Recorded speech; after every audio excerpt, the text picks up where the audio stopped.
निसर्ग हा मायेचा झाप असतो, पशुपक्ष्यांचा निस्वार्थी बाप असतो, मानवावर केलेल्या अगणित उपकारांचं रितम माप असतो. संपूर्ण सृष्टीच्या आनंदी जगण्याचं साधन हा निसर्गच असतो.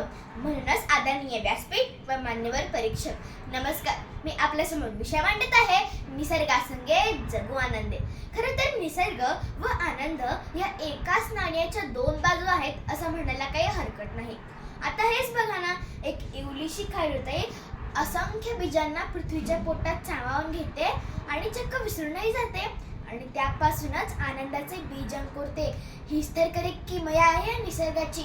पावसानंतर पडलेले इंद्रधनुष्य हा निसर्गाचा उत्तम आविष्कारच आहे.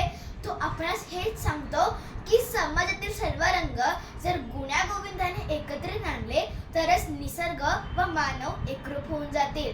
निसर्गाने मानवाला न मागता भरभरून दिलेलं दान म्हणजे वृक्ष. अहो, वृक्षांशिवाय ही सृष्टी नाही, हा असमंत नाही, तुम्ही नाही आणि मी सुद्धा नाही. जमिनीतील माती घट्ट करून ठेवणे, वाऱ्याची गती कायम चालू ठेवणे, मायेची सावली देणे व आपल्या श्वासाचे कॉन्ट्रॅक्ट निसर्गाने वृक्षाकडेच दिले आहे ना. म्हणूनच निसर्गाचा भक्कम पाया हा वृक्षच असतो. अथांग अविरत खळखळणारा समुद्र, त्याच्या उंचच उंच लाटा, निळशार पाणी आणि या सागराला डोंगर भेदून उंच दरीतून लहान मुलांप्रमाणे बागडत येणारी नदी जेव्हा येऊन भेटते तेव्हा बघणाऱ्यांचे डोळे व मन सुद्धा तृप्त होऊन जाते. तेव्हाच आपल्याला कळते की निसर्गाचा समानार्थी शब्द हा आनंदच आहे.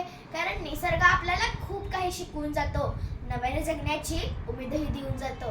अहो, निसर्गाला फक्त द्यायचेच माहीत असते. एखादे फूल जर चुकून चुरगाळले तरी ते चुरगळणाऱ्या हातांना सुगंधच देऊन जाते आणि नकळत आपल्यातही माणुसकीचे संस्कार रुजवून जाते. अहो, म्हणूनच तर शांत शेळके विचारतात, कोणत्या असतात फुलांची जन्मवेळा? कळा फुलताना की पाकळ्या गळताना. आपले दैनिक जीवनचक्र सूर्योदयापासून चालू होते तर सूर्यास्ताला विसावते, मग मागे उरते ते चंद्राची शीतलता, चांदण्यांचे जागणे, रातराणीचे फुलणे. प्रत्येक सजीव निसर्गात जन्माला येतो व निसर्गात देह ठेवतो.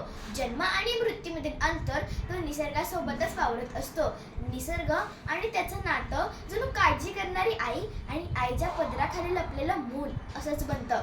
मी जर आजीला काही निसर्गाबद्दल विचारलं तर ती लगेच म्हणते, निसर्गाची कन्नी आणि नारळात पाणी. इतका निसर्ग जादूगार आहे बरं का. मी सुट्टीत जेव्हा मामाच्या गावी जाते तेव्हा मामासोबत बैलगाडीतून फिरते, हिरवेगार डोलणारे शेत पाहते, सुगरणीचा खोपा बघते आणि कधी कधी मामासोबत खुरपायला पण जाते.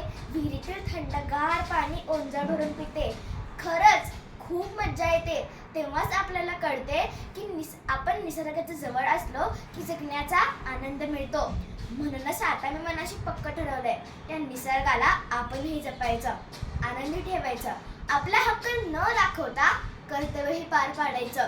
प्लास्टिकचा वापर टाळायचा, पाण्याचं प्रदूषण करायचं नाही, पाण्याचा योग्य वापर करायचा, स्वच्छता करायची, वृक्ष संवर्धन करायचं आणि प्राणी पशुपक्षी यांचं संरक्षण करायचं. म्हणूनच तर शेवटी मला म्हणावेसे वाटते, स्वार्थापोटी विवेक रुसला कोण सांभाळे जर निसर्ग कोपला. एक विनवणी ऐक मानसा, जपूया सर निसर्गाचा वसा. मनात रुजवू बीज छंदे, पुन्हा निसर्गासंगे जगू आनंदे, जगू आनंदे.